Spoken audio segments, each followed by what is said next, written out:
है। एक बार स्वयं दुर्वासा जी महाराज भगवान नारायण के यहाँ गए, भगवान नारायण की सुंदर सी स्तुति करी।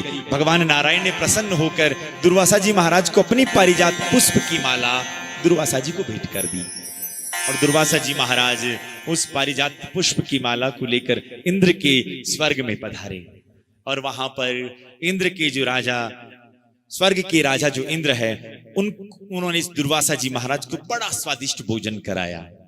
और स्वादिष्ट भोजन कराया ना, दुर्वासा जी महाराज प्रसन्न हो गए। और दुर्वासा जी महाराज ने प्रसन्न होकर वही भगवान के द्वारा दी गई जो पारिजात पुष्प की माला थी वो इंद्र को भेंट कर दी। और इंद्र इतना अहंकारी था कि उस माला को हाथी के माथे पर फेंक दिया। और वही माला हाथी के सर से गिरती हुई हाथी के पांव में चली गई। ये बात दुर्वासा जी महाराज को पसंद नहीं आई। और जब ये दुर्वासा जी महाराज को पसंद नहीं आई ना, तब यहां शाप दे दिया दुर्वासा जी ने, अरे तुम इस प्रकार से अहंकारी बन रहे हो, अपने पद का इतना अभिमान है, जाओ तुम श्रीहीन हो जाओ। देवता लोग श्रीहीन हो गए, दानवों का राजपाट आ गया। अब क्या किया जाए?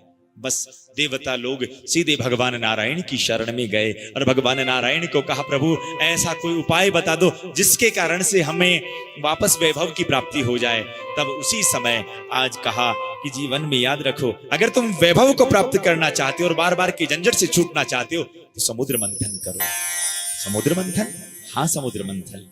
मंदराचल पर्वत की मथानी बनानी है, वासुकी नाग की नेति बनानी है और तुम क्षीर सागर में मंथन करो। वहां अनेक अनेक रत्न निकलेंगे, उनमें से एक अमृत भी निकलेगा। उस अमृत का तुम सब पान कर लेना और पक्का मानना, उस अमृत का तुम पान करोगे ना, जिसके कारण से तुम अमर हो जाओगे। पर एक दुविधा है, तुम्हें इसके लिए असुरों को भी साथ में लेना पड़ेगा, तब जाकर ये कार्य पूर्ण हो पाएगा। इसका एक आध्यात्मिक अर्थ भी है सज्जनों। समुद्र मंथन है सत्कर्म। अगर जीवन में कभी कोई सत्कर्म करने का मन में विचार आ जाए ना, तो आपके जो विरोधी है उन विरोधियों को भी आप अपने साथ में सम्मिलित करने का प्रयास करो, क्योंकि आपके विरोधी कहीं गड़बड़ घोटाला न कर दे।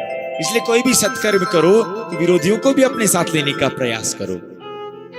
इसलिए देवता लोग सीधे असुरों के पास गए, दानवों के पास जाकर कहा कि समुद्र मंथन करना है, इसमें कुछ निकलेगा, तुम रखना, कुछ हम रख लेंगे। ठीक है, तैयार हो गए। और ये भगवान नारायण ने हमें बताया है, आप मानो कि मंदराचल पर्वत की मथानी बनानी है, वासुकी नाग की नेति बनानी है। जब ऐसी सारी स्थिति बताई गई ना सज्जनों, उसी समय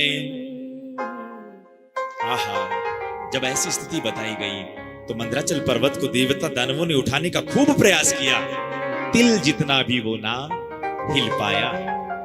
देवताओं ने भगवान नारायण को याद किया और कहा, प्रभु अभी मथानी बनना तो बहुत दूर की बात है, यहां से पर्वत हिल ही नहीं रहा है। भगवान गरुड़ पर आरूढ़ होकर आए, एक हाथ में मंदराचल पर्वत को उठाया और एक हाथ में मंदराचल पर्वत को उठाने के बाद सीधा